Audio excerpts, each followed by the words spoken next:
Talk to me about real estate. Where did you start? Where are you today? Yeah, real estate. My journey into real estate was just buying a little 3 bedroom, 3 bath little condo in that town, Charlottesville, Virginia, where I built my second martial arts school. And so not the small town, but the big city of 65,000 people Yeah, was right. where it was. And I just lived in a room and rented out the other 2 rooms, and that was house hacking. And I just thought that was the coolest thing ever because I was like making money to live in my house, and I was like, most people, this is their biggest expense, and I'm like making money. This is like this little, and I'm young, I'm single, I'm like in my 20s or late teens, early 20s. I didn't think anything of it until I moved to Charlotte, bought a house, and bought a house just because it felt like the right thing to do. And I had the income from my schools to support it. So I bought this little house. I didn't want to throw away money in rent. And I'm used to commotion in the house. So I move into this house and I'm like, it's just too quiet. It was only like 1,600 square feet, but it was like, I had 3 bedrooms and just started renting out rooms and worked out well. Like got along well. And one of my first roommates was from Mexico, and him and I would just talk about girls all the time. And we'd like do the house improvement projects. He had a pickup truck, so anything I needed, was like, bro, like let's go like pick up rocks and put rocks, just stupid stuff like that. And he was a bud, and I had fun with it, and I had so much fun with it that I like took half of my living room, turned it into a fourth bedroom, and then one day my banker friend, who was a really you know six figure or multi six figure earner at SunTrust at the time before they merged with Truist, and he was like, hey man, how much are you renting that house for? He's like, I know you're kind of doing the room rental thing. And I was like, I don't know. Like, if you count me as a renter, it'd be like $2,875. And he's like, that house would only rent for like 1,400, 1,500 on the open market. And I was like, oh, I'm like almost doubling the rent. So being the all-in person that I am, I'm like, I wonder if I could do this with 5 bedrooms. And then so like buy another house with five, primary residence loan, 3% down. I just move after every year. So every year I'm just moving, buying a new house. And I'm like, what about 6 bedrooms? What about 7? Could I do it with 8? Could I get 9 people to share a house? And everybody thinks this is crazy, but like, keep in mind, I was like, I'm homeschooled, 8 kids, 2 parents. That means 10 people are in this house regularly. I'm just like, this is normal, guys. Like, this is actually cool. Little did I know that it would take off in the wave. Little did I know, now January of last year, or January of 2021, U.S. Department for Housing and Urban Development comes out and says, we believe co-living can solve affordable housing in America. I'm like, Wow. that's what I was doing 12 years ago, 13 years ago, just because it was like, I thought it was awesome, Little did I know tech companies like Pad Split and Bungalow would be coming out, have 7, 8, 10,000 rooms and be given, Bungalow owns no real estate. They're just a tech platform to list your room on. And they just got a $400 million evaluation. Mark Cuban is one of the Pad Split's biggest investors now. And it's just like, now it's a wave. Now it's Airbnb when it was 2011, right? When before Airbnb was like, and so I'm excited about it, man. And so I just started doing that, and I was like taking homes that would normally rent for $2,000, and we were, they were grossing $6,000 or 6,500 and just crazy stuff. And so I started seeing the cash flow, and of course, there's tons of little issues. I'm not going to make it sound like it's all roses because it wasn't. Like, get a call from Johnny, and Johnny's like, Johnny's one of your housemates. Hey, Susie ate my peanut butter, and like I'm mad at her. Like, Johnny, what do you want me to do about it? You need to tell her never to eat my, like, okay, like I'm not going to do co-living if this is what I have to deal with every day, all day. And so there are some of those things, but we created a lot of systems to fix those things. We labeled all the cabinet space, and it was just an asset class I decided to go all in on. And honestly, Robert Kiyosaki was the one who helped me go on. So 2014, I joined GoBundance. That was the year. I think it was either 2013 or 14. They brought in Robert Kiyosaki to one of the events. There's only like 50, 60 people at this event, and Robert Kiyosaki's there. And I'm like, beeline it to his table right after I'm done. I'm like, Robert, I'm doing this thing. I'm like renting out rooms. Should I go all in? I see nobody else doing this, but the cash flow is awesome. He's like, Sam, I know people who are doing this. He's like, this is the wave of he's like, I literally believe this is the wave of the future. And I'm like writing it down because I just needed that confidence, right? I just needed someone to say like, go all in. So Robert Kiyosaki is the one who told me to go all in. And then he leaned in that same conversation. He leans in. He's like, I live in a 4,800 square foot house. When shit hits the fan, I know exactly where I'm going to put the walls to make my house 6 units. I was like, if it's good enough for him, it's like, I can go all in on it, Wow. No, that makes sense. Are you in the space of sober living as well? No, that's a little bit of a different model, right? Wow. You're Yeah. getting different approvals for it. You need to have the connections for that. You're putting 2 or 3 people in a room. I'm doing single room occupancy. For for working professionals is basically my niche, but that is a very profitable model as well. It just has different nuances to it that you need to understand. What would you say? How many units do you have right now? I don't know how you want to count that, like properties plus maybe doors, like however you want, Yeah. or doors as far as rooms that you're renting. Like how much is in your portfolio right now? The key to life, it isn't money, it's happiness. And when you measure how happy you are, you actually become even more happy. Our friends at GoBundance, the tribe of millionaires, use a very specific tool to measure their happiness. It's called the Life Happiness Index. And you can have it too. Go over to GoBundance.com/LHI and take your Life Happiness Index assessment. You'll rate yourself in multiple categories on exactly how happy you are and get a custom output for you specifically that you can use in developing whatever goals you have for your life. GoBundance is the tribe of healthy, wealthy, generous people who choose to live epic lives. And the tool GoBundance members use at the base of all of that is the Life Happiness Index. Get out there and grab life big. Yeah, 188 doors in our portfolio right now. So that's like one bedroom is a door. And that's probably in 30 some houses, 36, 37 houses. Is market essential, or does it work in almost any market? It works in any market that needs housing. Like any market where, let's call it workforce housing, is a need. So basically any market. Yeah. If you think about it, like what market right now in the United States does not need like affordable workforce housing? It's true. Is your tenant Maybe base, if you're in the middle of BFE, right. Yeah. Yeah. The Ozarks. What is the mix of your tenants? Are you lower income, fixed income, that sort of thing? Or is it more young professionals who just need a place to rest their head because they're going and grinding? Or is it everything? What's the mix look like? Yeah, the main tendency that we're seeing, we're kind of seeing two groups right now. Young professionals is kind of who we market to, talk about, put in our ads. And so young professionals out of college, a couple years out of college, maybe they make 40 to 80 grand a year, 40 to 70 grand a year, approximately, so them going and spending $1,600 on a studio plus utilities, like that's a chunk of their cash, whatever there is they're earning. That's a big piece of our population. And then we started seeing more fixed income, like 55 plus, maybe 60, 65, that just like, they don't mind making the compromise to live with people. Heck, they prefer it actually. And they're on a fixed income. And so for them to pay $850 a room, all utilities included, is like, hey, like that's awesome. I can free up cash for whatever else they want to do in their life. Right. And so that's kind of the two groups that we're seeing a lot attracted to this model. And so yeah, workforce housing kind of out of college, and then like this older fixed income population. Are they ever blended in the same home? 55-year-old dude, 18-year-old lady? Oh yeah. All the time. All the Wow. time. That's multi-generational living, man. Like I can't discriminate. Technically I'm not allowed to discriminate on who I rent to, right? I have to have someone, and it's all co-ed. Everybody's like, well, he passes. Like I can't discriminate based on the gender of the person coming in either. Granted, I can have a conversation and say, look, I can have a conversation offline and say, look, are you looking for an all-female house or whatever? But we don't have any all-female houses. Everything's co-ed, 100%. And we find ways to make it safe. I mean, there's individual locks, there's Ring cameras on the front, and we buy in nice neighborhoods. Like this is not a boarding house. And that's what people have to understand. This is a very well-run professional house that looks just as nice, if not nicer, than every other house on that street.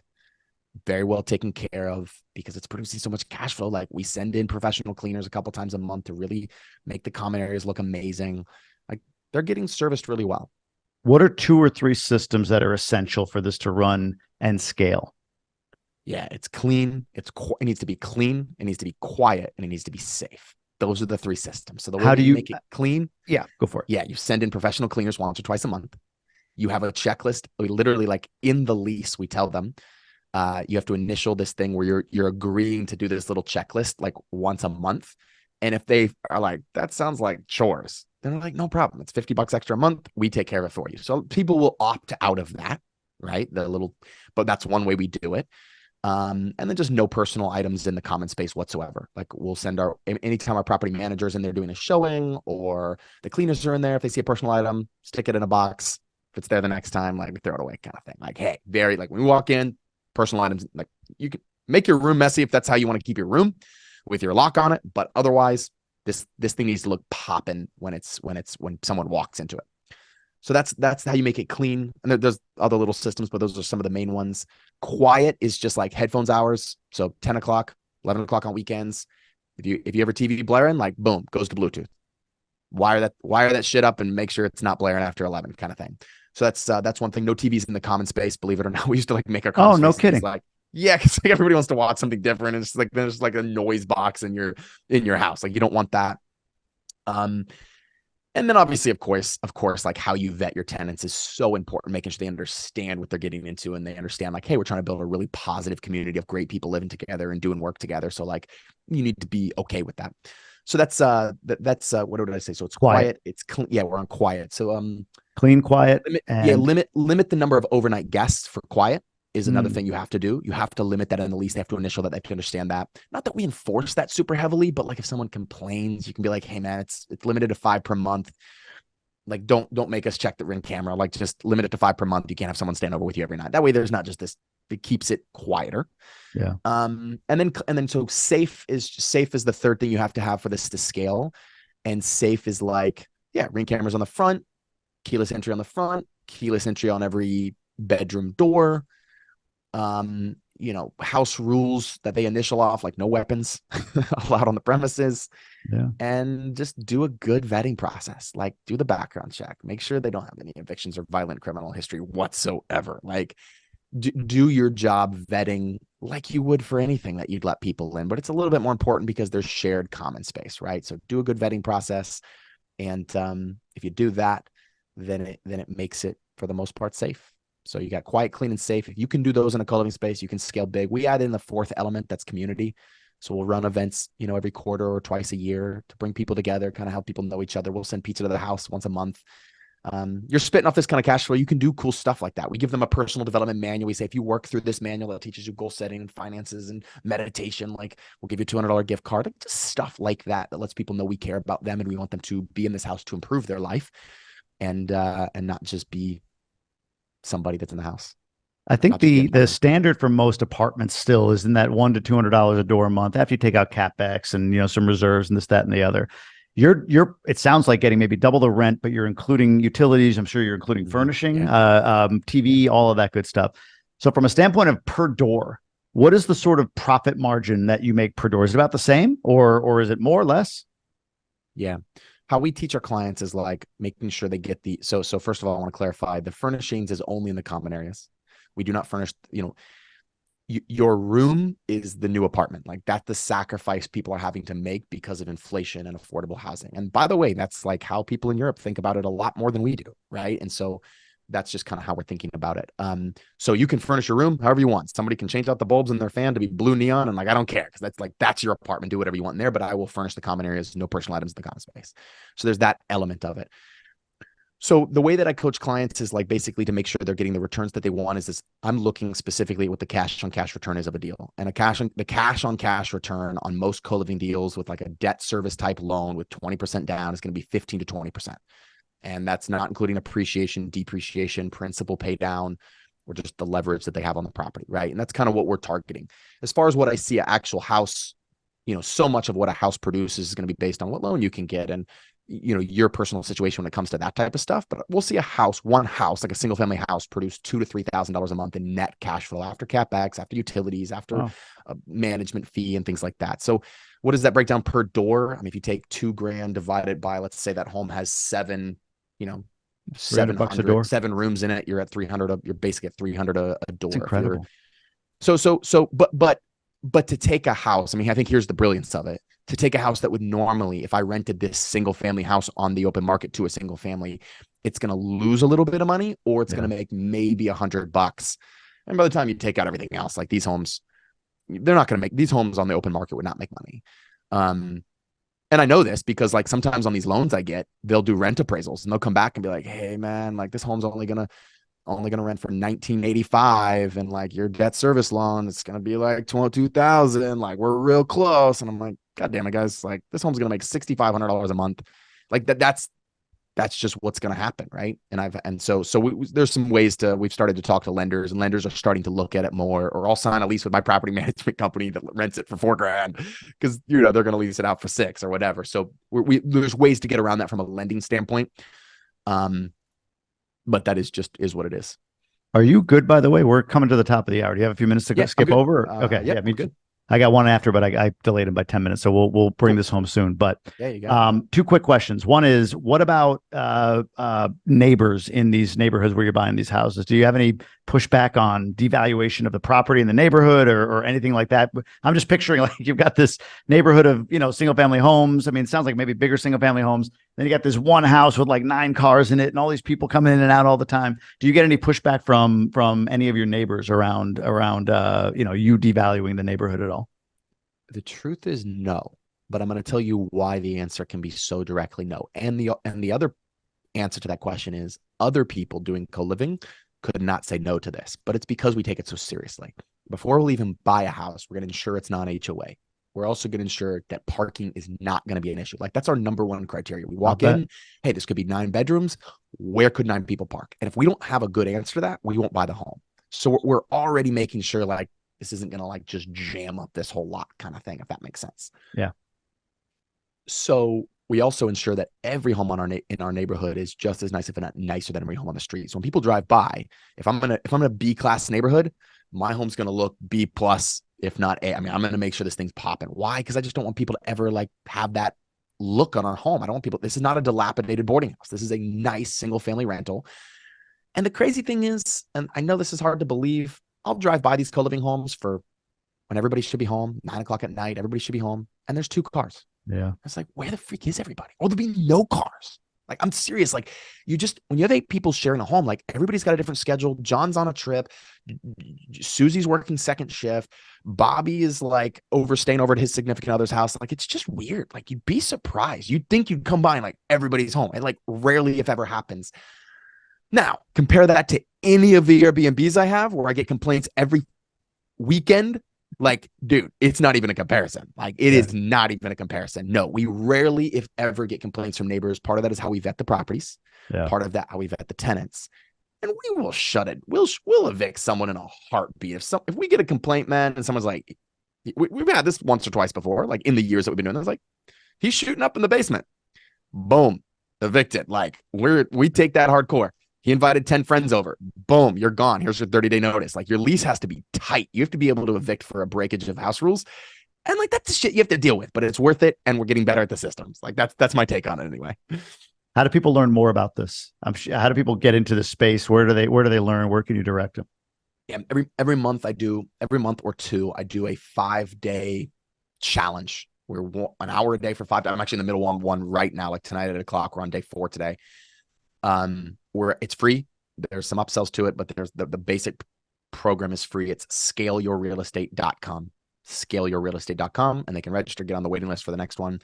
We had 600 and it's taken off, man. Like we had 638 people register for this last one. Wow. No kidding. Yeah. It's getting big. Like you said, I mean, it is when you think about like buying a single family home right now, it's a strategy that actually allows you to do so and cash flow. Otherwise it doesn't pencil out. No bigger pockets calculator is going to be able to show you that most single family homes that you're going to buy today, unless you're buying wholesale, distressed, whatever, you're not going to be able to find something that cash flows. Yeah. So yeah, so true, man. Makes so true. sense. One of our biggest, so on day 2 of this 5-day challenge, we give everyone a challenge. We say, go in, find a deal. Cause we teach them how to find a deal in your market. And of all these people, they're posting homes like, they're like, it's too easy. Like, am I missing something? I'm like, guys, you're not missing something. This is just how much cash flow co-living produces if you do it right.